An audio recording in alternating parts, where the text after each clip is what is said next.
Hello, everyone, and welcome. It's a great pleasure to introduce Florence, who I've met only through organising this webinar, but thanks to Sue Eames, who introduced her to us. Florence is a fascinating person, fascinating background. She's born in France to a Spanish mother and Belgian father. Her mother tongue is Spanish. She speaks 3 other languages fluently, or with a bit of an accent, she says, which makes it intriguing to people. She spent a lot of her life in France. She's a graduate of the Sorbonne in languages and business, and for 25 years worked for a metal trading company in France. But wine started to take over. She moved to London in 2013, and since then has been devoting her time to her twin passions of wine and Greece. She's combined the two very effectively in lots of tastings, and also in her book published in 2022, L'Odyssée des Vins Grecs, which its publishers describe in part as a Dionysian stroll through the turbulent history of Greek wine. Great fun, well received. So that's something to look out for, though I think it is available only in French at the moment. But beyond Greece, Florence is also a certified sommelier, and she's heavily into geosensory tasting, which needs to be a subject for another Let's Talk About. But this afternoon, evening, morning, we're on the wines of Greece. So over to you, Florence. Thank you very much. Thank you, Liz. Hello, everyone. I apologize. I've got a terrible French accent when I speak English, but despite my love for England, I never, ever managed to get rid of it. So tonight I'm going to take you into a journey to try to understand what happened to Greek wine, which used to be extremely famous and well appreciated during ancient times. And due to its history, lost what it used to be. And we gave the title Decline, Fall and Revival, because for the past 30 years, we have seen a change in Greek winemaking and viticulture. So if this suits you, I'm going to take you into ancient times to understand what wine used to be, what happened to it, and what we have today. So to start with, we'll try to understand when wine started in what is today Greece.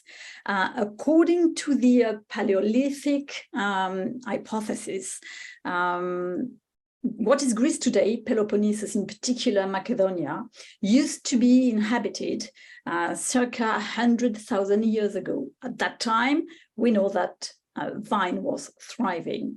So if we agree with this Paleolithic hypothesis, which was given by Patrick McGovern in his book, Ancient Wine, The Search for the Origins of Viniculture, he suggests that our ancestors found out about, the positive aspect of fermented grape juice.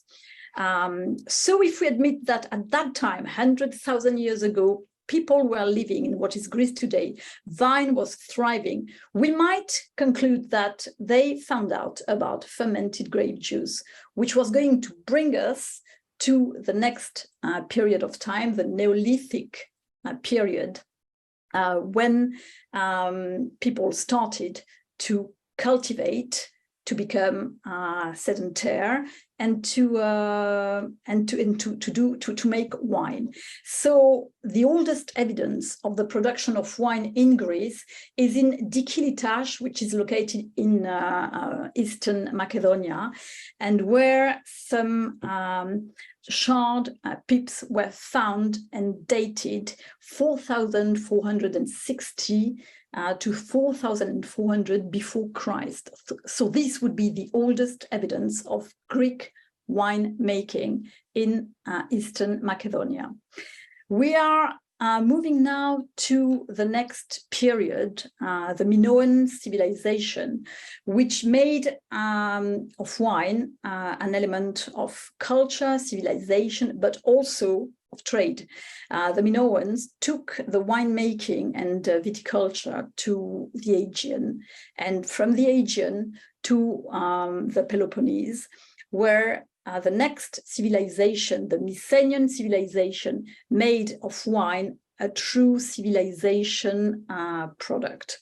What the Mycenaeans did, they also started to trade a lot in the Aegean, the wines which were produced on the Peloponnese. We can say that they made wine one of the first international trade product.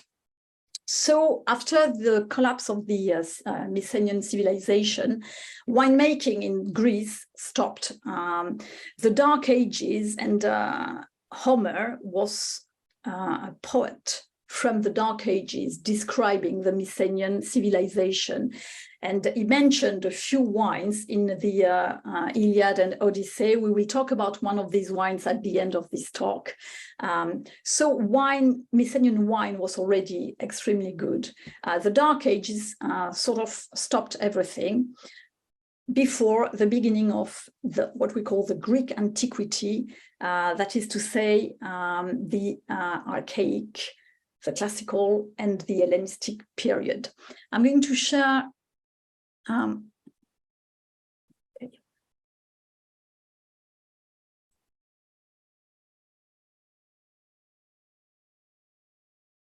so can everyone see the PowerPoint? Yes? So we started with the Paleolithic hypothesis about 100,000 years before Christ. Then we moved to the Neolithic period, 6,000 to 2,200 before Christ, with the oldest evidence of a wine-like beverage production in Dikilitage. Then moving to the Minoan civilization, 3,000 to 1,200 before Christ. Then the Mycenaean civilization, 1,650 to 1,100 before Christ. So the reason why I'm giving all these dates and facts is just to show how Greek wine used to be and how sad things became after a while. So now we are moving to what I call the Golden Age, which are these three periods of the Greek antiquity, where Greek wines was heavily requested everywhere in the Aegean, where we found the first laws to control the consumption of wine, 6th century before Christ, and the first wine legislation, as I mentioned it, a forerunner of today's PDO and PGIs in Thasos, the island of Thasos, which is underneath Thrace, 480 before Christ. So the Greeks had made out of wine not only a drink, a beverage, but also a superfood, a medicine. Hippocrates was curing absolutely everything with wine, diluted or not, but also an element of wealth. Wine was heavily traded everywhere and became one of, with olive oil and cereals, one of the most traded goods on the Aegean. So the Hellenistic period is the end of, starts at the death of Alexander the Great, and the empire is divided between his generals. So that's the beginning of not the decline, but the quality of Greek wines stops at this moment. What is going to precipitate the decline is, of course, the Roman conquest. What happens with the Roman conquest in 146 before Christ is that despite the fact the Romans are going to adapt the Greek wine cultural, religious, social elements, the downside is that the power of Athens is going to be transferred to Rome. In fact, this means that heavy taxes are going to be paid to the Roman Empire by the Greeks. They are going to lose control over trade routes, and they are going to sort of bear the intervention of many operators between the winemaker and the consumer. So the other downside is that the Roman Empire is going to open competition of the wines coming from different regions belonging to the empire. So the competition is going to become fierce. The Greek wines is going to be less demanded, less traded, which is going to lead us to an overproduction, which is going to lead us to lower prices. And of course, the ultimate outcome of this situation is a lesser quality. So Greek wine at the end of the Roman conquest is not as good as it used to be during the Hellenistic period.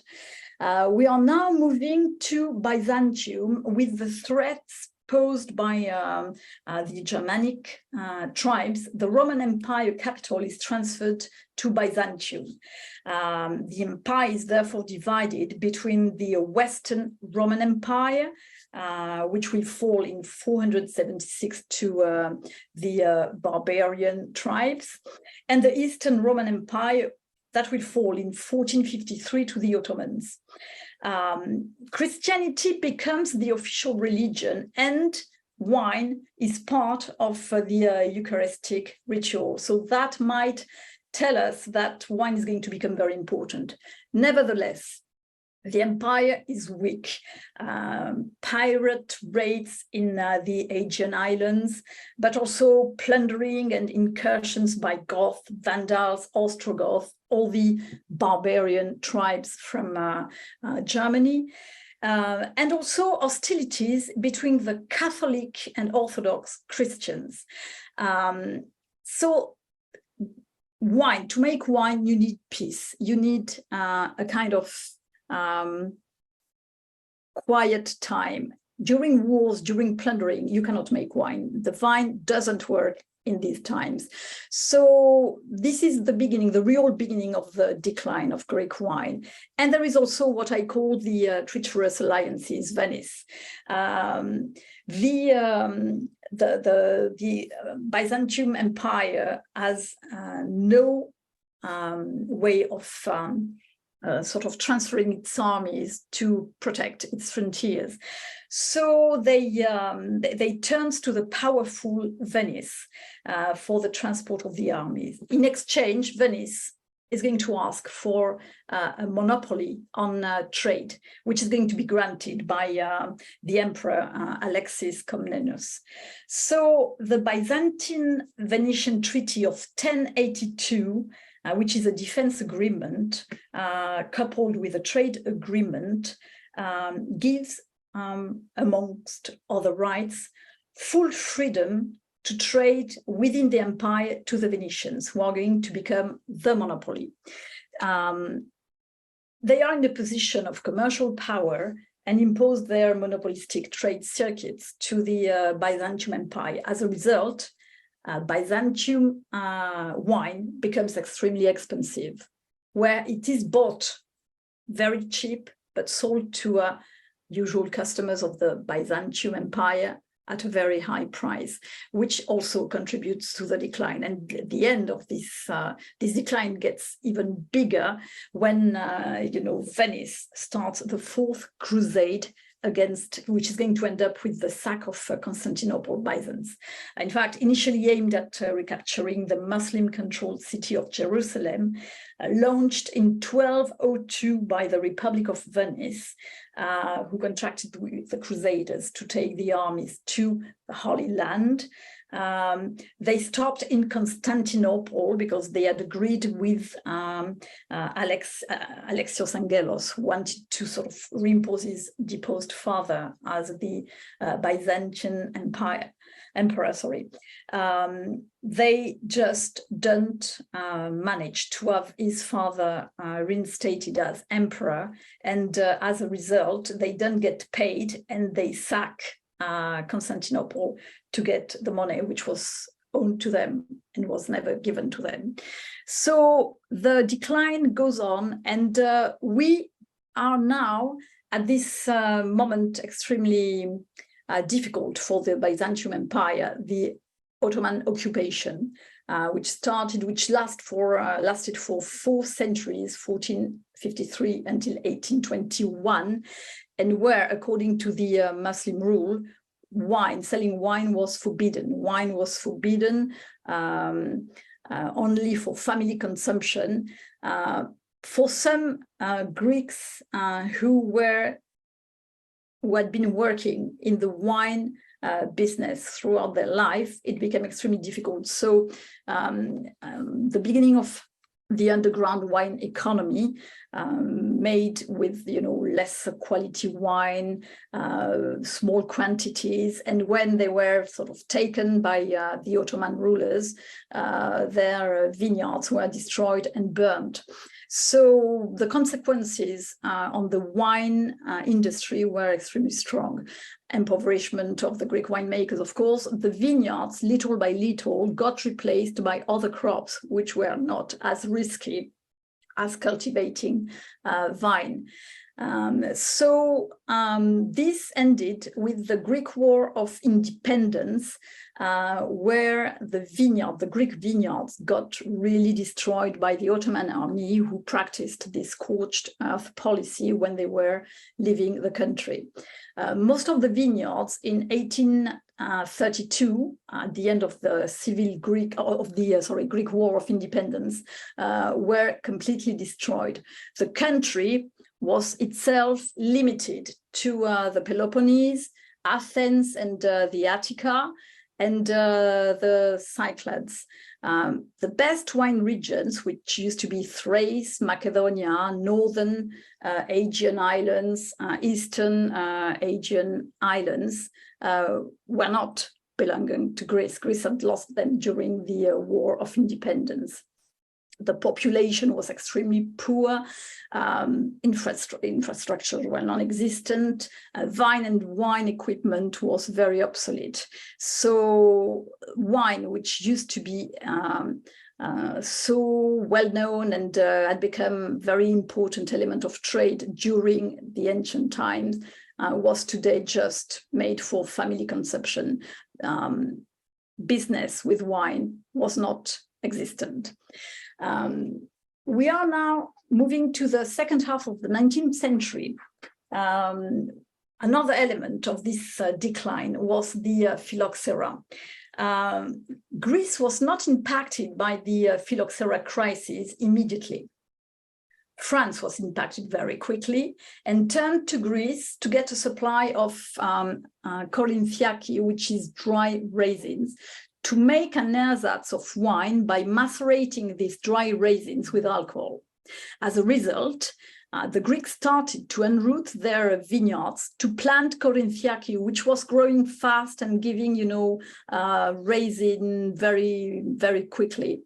Until the moment the American rootstock was found as a solution to phylloxera, the French decided to stop importing this korinthiaki, and they sort of promulgated 2 laws, making wine just fermented juice from grape.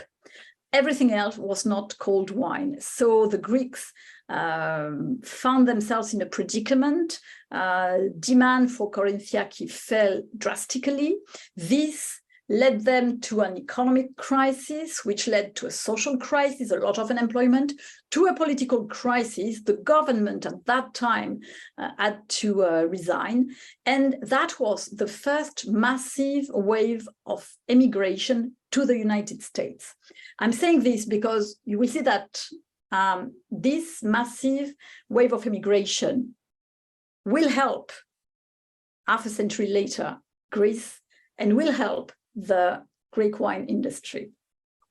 So after all these issues, the Greeks were sort of taken into the Balkan Wars, World War II, when Greece was occupied by the forces of the Axis, and when the Germans left the country, they also sort of had a scorched earth policy, destroying what was remaining of the vineyards and destroying what any agricultural field.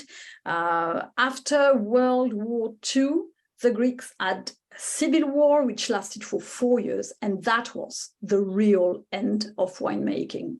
But when I say end of winemaking, no capacity to make wine, no equipment, not even vineyards to properly make wine. So the turning point was the Marshall Plan, of course, and this Marshall Plan, which was granted to Greece, was also sort of pushed by these Americans from Greek origins. Remember the Greeks who emigrated at the end of the 19th century, beginning of the 20th century to America, were the ones who were behind the impulse of giving money to Greece and making Greece part of the European Recovery Program. So they got a lot of money. I've got a few figures on the PowerPoint: 6 million tons of US food and supplies delivered to Greece, $700 million US received by Greece to buy equipment, plant vines, plant cereals. So the second element, which was a turning point, was the at that time, European market. 1959, Greece made a first application to join the European market, created in Rome 2 years earlier. Because of the, again, turmoil of its politics, including the coup d'etat in 1967, the application to join the the common market was frozen. When democracy was restored in 1974, the application was submitted again, and in 1981, Greece joined the European community. As a result, stability, peace, development and modernization of Greece, and of course, fast improvement leading to the revival of wine production. So this revival was basically based upon buying equipment, getting new techniques, learning new things. Some young Greeks left Greece to go and study in Bordeaux or in Burgundy, wine techniques, to become œnologist. So that was the turning point. Revival, rebirth of viticulture, of course, development of wine bottling. I'm sure that you have all, if you travel to Greece, found that in some taverns, they are going to serve bulk wine. Bulk wine is still present in Greece, though it's diminishing rapidly. But I mean, the development of wine bottling started by one of the visionaries. I'm talking about Mr. Boutaris from Macedonia. At the beginning of the 20th century, until the 60s, he was amongst the very few winemakers to bottle his wine.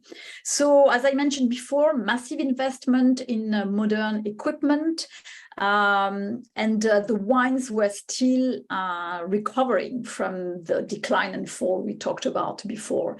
So they were usually mediocre, unregulated, and usually sold for blending for export.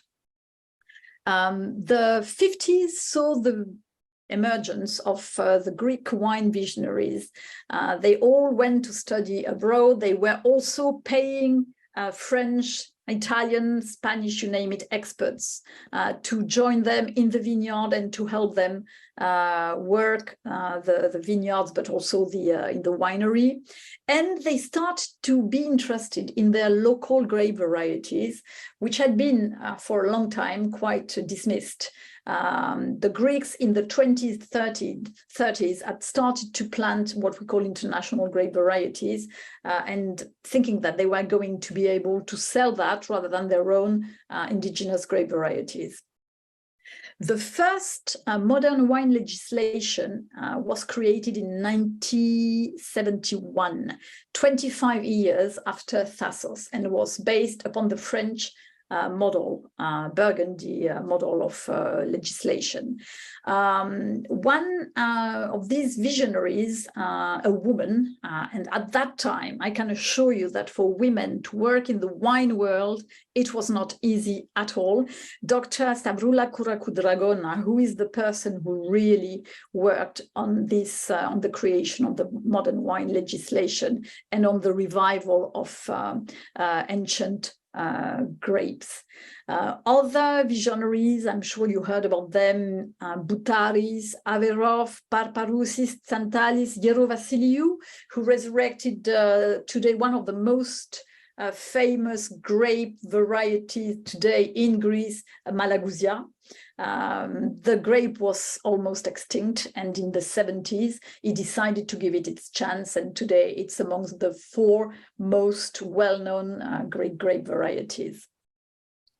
So we move to the 21st century, which is, if I may call it, if you remember, I called the ancient times the golden age of Greek wine.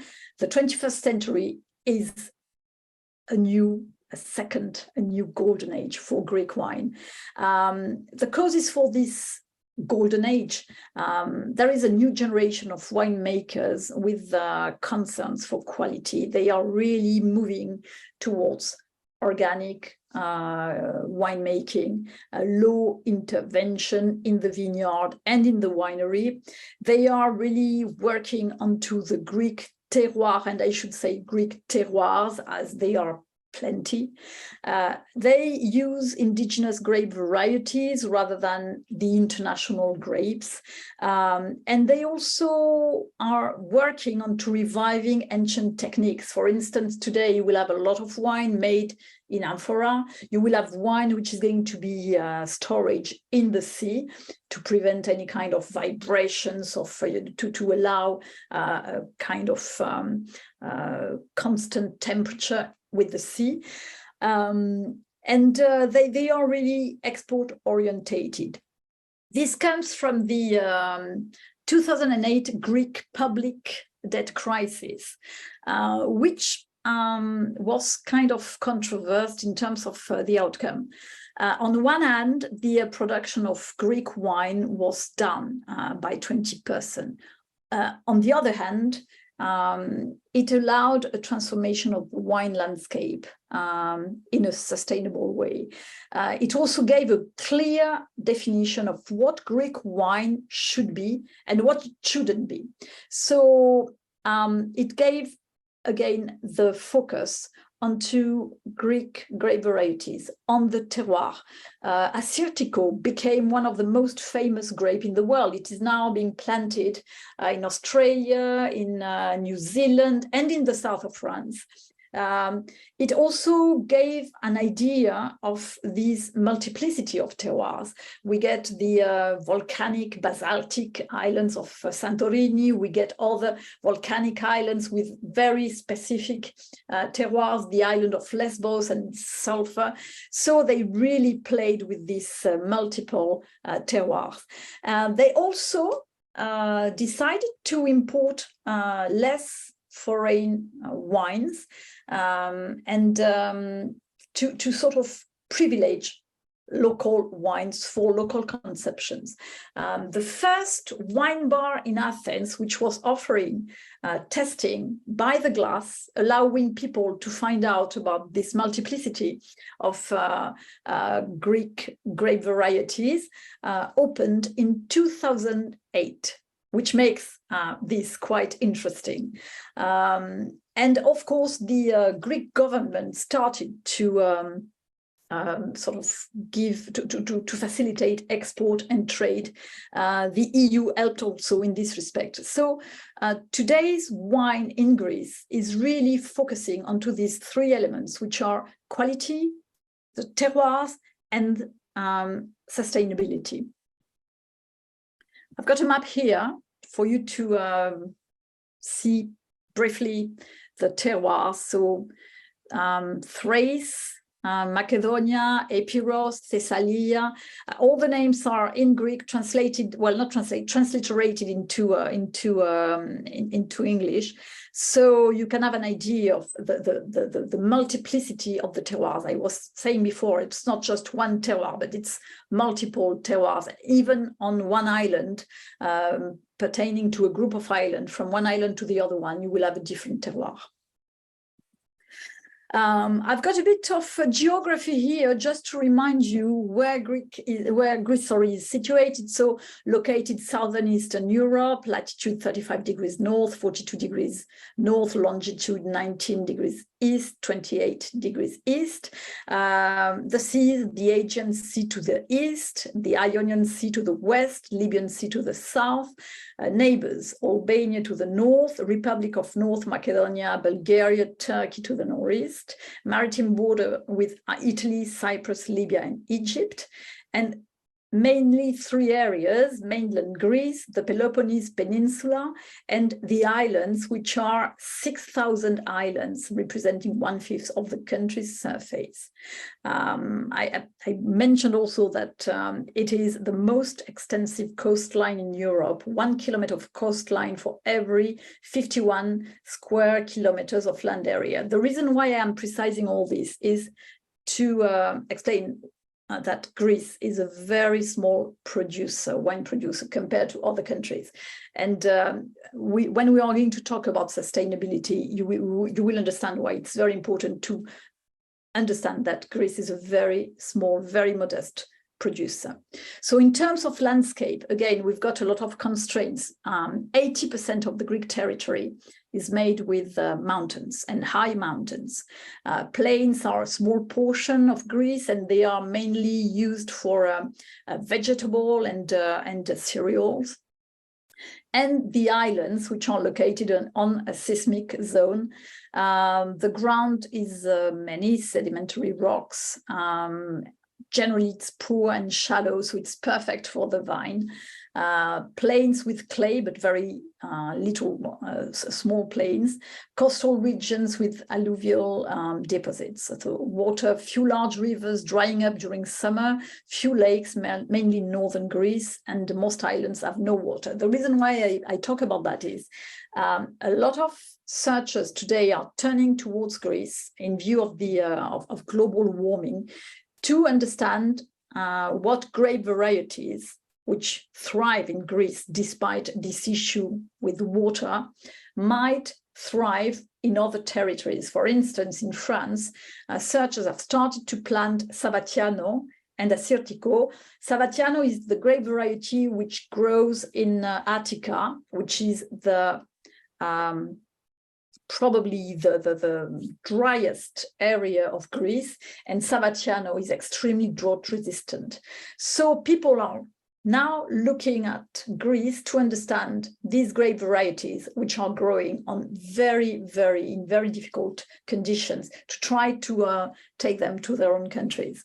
So the climate is defined as temperate Mediterranean climate with various combinations, which is true. If you go to the mountains of Thrace, the climate can be continental. If you go to the Ionian Islands, it is extremely humid, and the Ionian Islands suffer from mildew.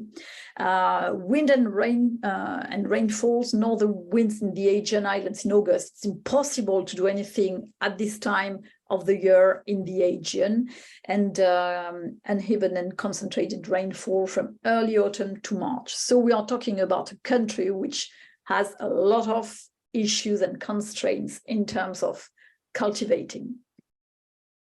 So number of wine areas in Greece, 11 wine areas, Thrace, Macedonia, Epirus, Thessaly, Central Greece, Peloponnese, North Aegean Islands, Cyclades, Dodecanese, Crete, Ionian Islands.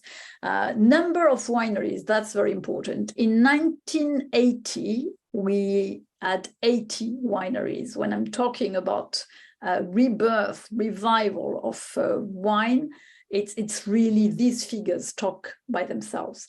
In 2008, 500, and in 2022, 1,400. So golden age, because a lot of wineries, a lot of winemakers today, small domain and a focus on sustainability and also on indigenous grape varieties. The vineyard area in 2022, so Greece is 1.3% of the world's vineyard surface. It's a very small country. And wine production in 2022, within the EU, Greece ranked 7th.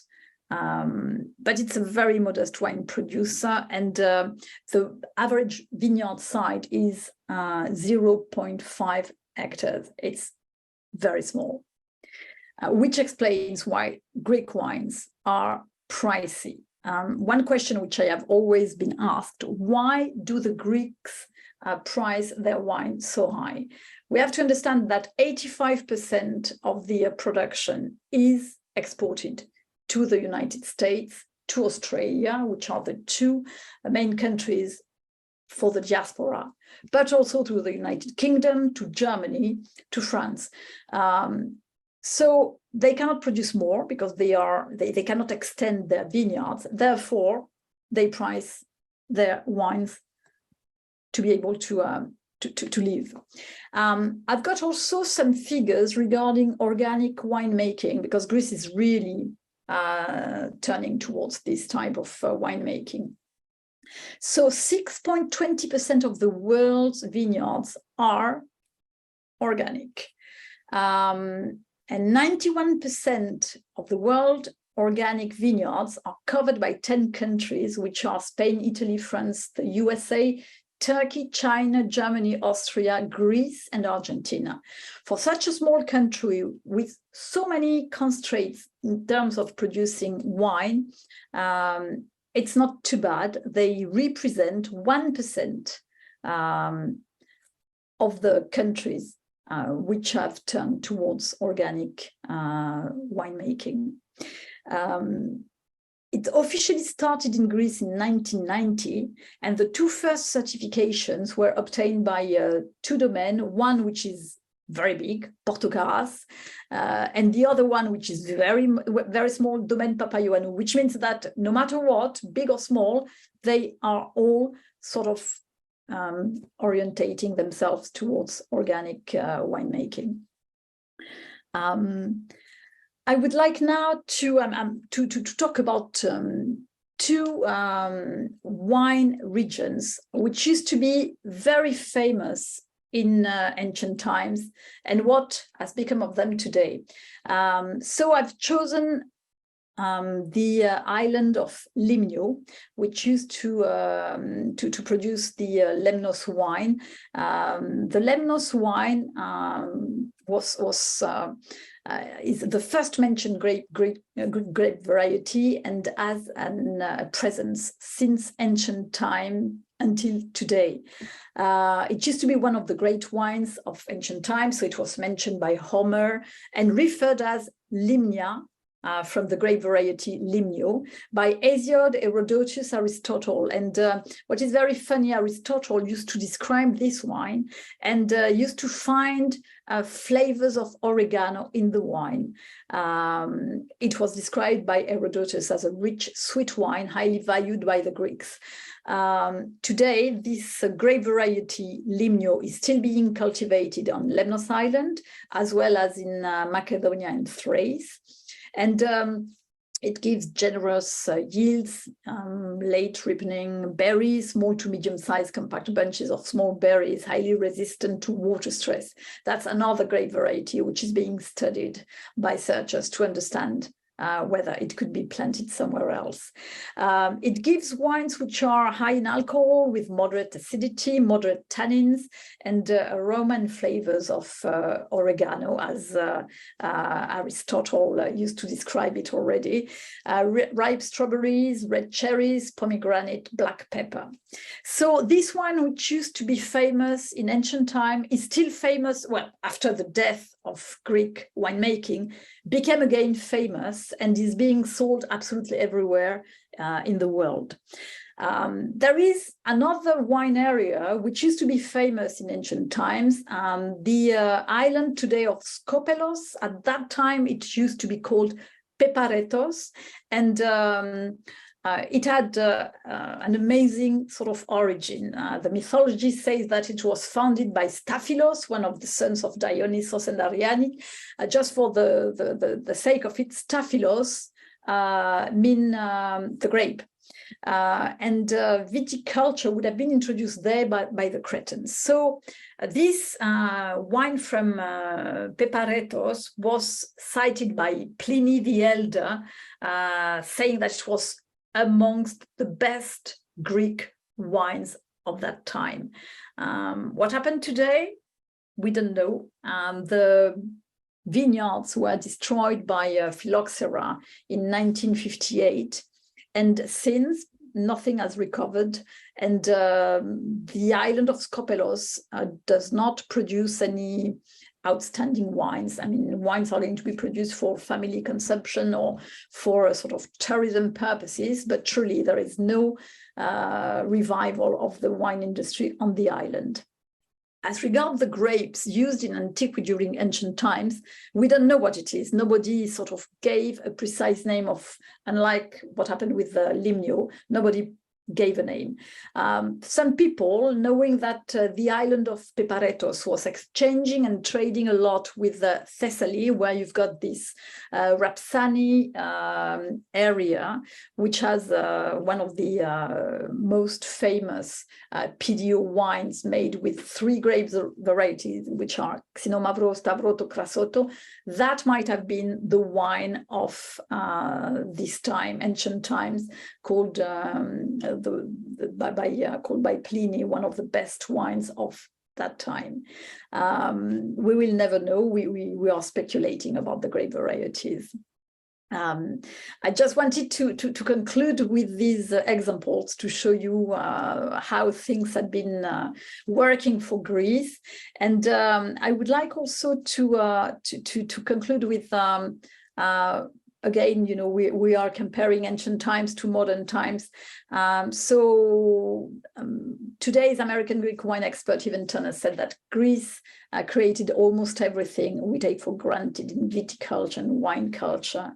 Pliny the Elder wrote something a bit similar, but a few centuries before Ivan Turner, saying that when it comes to preparing wine, the Greeks let down their own ways and made an art of it. So I think it gives us, it closes the presentation and gives us an idea of where we came from, what we went through, and what we are having today. Thank you. Thank you very much, Florence. I think you've captivated the whole audience. You've absorbed us all, and I can't see any questions in there, any things in the chat, but I'm sure some people have got some questions. So please put your hand up, or if you close your presentation, Florence, then we can see everybody on the screen, and I can see if anybody wishes to ask a question at all. I mean, you were talking about the island of Peparetos when that was destroyed. Why have they not started making any more wines on there now? Or well, it seems that, yes, it seems that they didn't find the envy, the desire of making wine. It's the same thing in okay, so Skopelos belongs to the group of islands called sporadic islands, and phylloxera destroyed winemaking throughout the archipelago. So today they are not really trying to make any revival of wine industry. They've got tourism, they've got you know, these islands are very green with trees and forests. So they are more or less playing with this rather than a proper winemaking industry, which in any way wouldn't be sort of thriving. There is very little space given, you know, the amount of forests on these islands to sort of revive the wine industry. Thank you. Anybody else have a question? Liz. Could I ask something about climate change? Because already the conditions in Greece and many sites are really difficult. And although there are great varieties which clearly, as you say, survive in those conditions, but is it in Greece becoming even more difficult for these varieties and other varieties, or is the climate change fairly limited? Okay, so I was mentioning before you asked this question, one grape variety, Savatiano, which is the most drought-resistant grape variety on the planet. It is not suffering from the lack of water. Attica is the driest area of Greece, and this grape variety thrives in Attica. It has not been suffering from the very dry, very warm weather, hot weather we had with global warming. So that's why it interests so much searchers to understand exactly how this grape variety adapts, because it obviously adapts. Other grape varieties have been suffering from the global warming. I'm talking in particular of varieties such as Kidonitsa on the Peloponnese, or even Malagousia. Malagousia is a variety which thrives in sort of warm but not hot climate. So this one has been suffering, and now is being planted a bit further north. Is being planted in Thrace and in cooler areas than it used to be. So yes, some grape varieties are suffering. Others are maintaining or adapting fastly to a change in the weather. Yes. Thank you, Florence. I think Charles has got a question. Yeah, thanks very much, Florence. I was just fascinated, having tasted a few wines from Greece and been there to wine regions a couple of times. I wondered where you felt the best wines of the future are going to come from in Greece. Which are your favorite regions? Yes, that's a very interesting question, Charles. And okay, I'm going to give you probably a reply which is not a real reply. I would say that if the situation, global warming, goes on the way it goes, probably the cooler areas are going to provide the best wines. I would say the mountains of Thrace, Macedonia. As regards the islands, it's going to be very complicated unless you start to plant on the slopes of the mountains. I'm talking about Crete, for instance. Crete used to be discredited in terms of wine producing, despite the fact that we are going back to the Minoan civilization, because the Cretan wines were considered too alcoholic. Of course, I mean, the berries were sort of collected at the maximum, and the wines which were produced were, what, 15, 16 degrees of alcohol. It was too much. Now they managed to turn this by sort of collecting the grapes earlier or collecting at night to avoid the sun and the heat to sort of produce too much sugar, which is going to be sort of turned into alcohol. They also work in the wineries. So even areas like Crete, which are extremely cold, today have wines which produce wines which are not too alcoholic. They manage to sort of control this. So even if I mentioned before that the areas, the cooler areas, in my opinion, which are going to produce the best wines, I mean, Thrace and Macedonia, some islands which you might think cannot do that, will also probably go on producing good wines.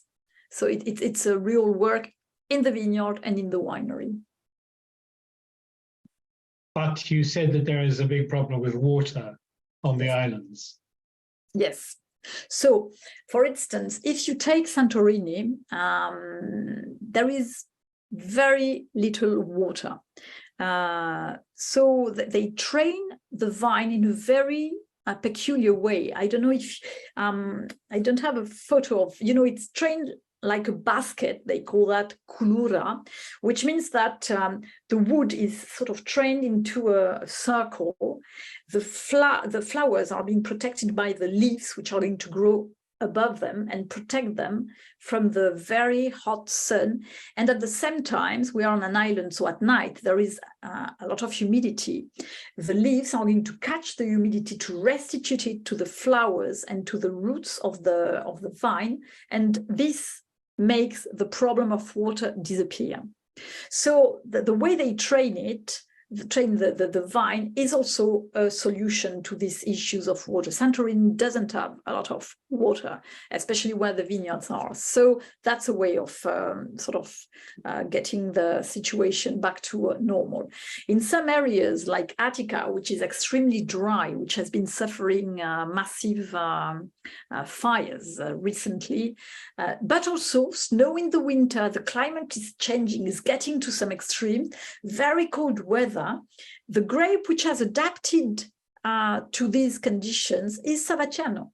Paradoxically, this grape variety, which used to thrive in the driest and the hottest place, was not impacted as, for instance, our Pinot Noir would be impacted when, in Burgundy, suddenly you've got 3 days of ice and very cold weather, or even in La Loire, where people are going to sort of burn fires in the vineyards to maintain the temperature at a level which is not going to go below 0. This grape variety survived the very cold winters we had in Attica recently, which was not happening before. So it's interesting to see how things are moving. Now, Savacciano used to give the famous Retsine wine. Today they work it in a different way, and they give they can obtain excellent wines which are very sort of normal, I would say 12-13% alcohol, where before it used to be extremely high, also because of the sun, because of the sugar, and what I mentioned before for other areas, Crete, for instance. Thank you. Thank you, Florence. I've been watching Peder. He's been nodding and agreeing with a lot of what you've been saying. So he had another sort of additional question furthering on from Charles. Have you been able to unmute, Peder? Yeah, sure. Okay. Maybe it's not that much of a question. And No. thank you, Florence. I was just wondering that maybe some place like Amendeo could be a possibility because of just so many different interesting things going on at Caranica, for instance, with his experimenting with the Cinnamabros. Absolutely. Fantastic. Oh, that's an excellent example. I mean, Deo, you have very cold winter. I mean, it's continental climate. And Lorenz Hartmann from Caranica is really focusing on sparkling wine, méthode champenoise. And the grape varieties he uses for his sparkling wine are Xynomavro and Assyrtiko.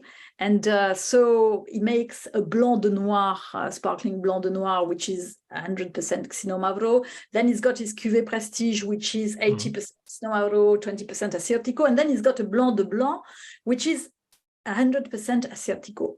And it's an amazing winemaker. I mean, he's entirely sustainable. He's fully organic. Even the winery has been built in a way that it doesn't use electricity or anything. Everything is leveled in a way that it goes naturally according to the graduation of the floor. It's absolutely incredible, and is probably a pioneer in terms of sparkling wine in Greece. Because he's really working on getting sparkling wine to the level, it's not a champagne, but to a very close level. And I'm going to tell you one thing. I did a blind testing in Paris of champagne, of sparkling wines. And so the sparkling wines were organic champagne, and I had brought a pirate. And the pirate, I said, it's a pirate, but I did not mention what pirate it was. And we were 10 professionals, and the 10 professionals, just one said, okay, that's not a French wine. I said, yes, you're right. The other ones were convinced it was a sparkling wine, maybe not from Champagne, but from another area. Méthode champenoise. And when I told them, but it's a Greek sparkling wine, méthode champenoise from Amindeo, Caranica. And when I gave that, they could not believe it. I mean, so Lawrence Hartmann is really pushing his art to levels. And I think these wines are going to be the next sort of sparkling wine stars. Méthode champenoise. It's very, very impressive, yes. And if you can visit him, he's a very nice guy. He's extremely passionate about his work, passionate about Xino and Asiatico, and sparkling wine, méthode champenoise. Lawrence has a very interesting life. He was not a winemaker. He used to be a bookkeeper, collector in Holland. Because he's half from Holland and his mother is Greek. One day he just decided, he had this kind of vision, I want to make sparkling wine according to méthode champenoise in Greece. And he did it, and he's doing it, and he's doing it well. So yes, very interesting example. Yeah, I agree. Thank you, yes. It goes along with what we were saying before. Greek wines are really getting better and better. And there is a real focus onto quality rather than quantity, which was not always the case. But today we can see that. And we can taste it, and we can see it, and we can feel it. And these wines are getting more and more rewards everywhere. I introduced Greek organic wines in 2018 to the oldest wine competition for organic wines, Concours en Fort in Paris. And so the members, the judges were all professional, and they were baffled. They were baffled by the quality of Greek wines. They were not expecting that. They were not expecting this quality in organic winemaking, and that was a true revelation. But I mean, Greece was very discreet about that. And we had this prejudice about Greek wines, that Greek wines were mediocre and not good, and just, you go to Greece for 2 weeks and you are going to taste them, but you are never going to remember them, or you are not going to bring them with you.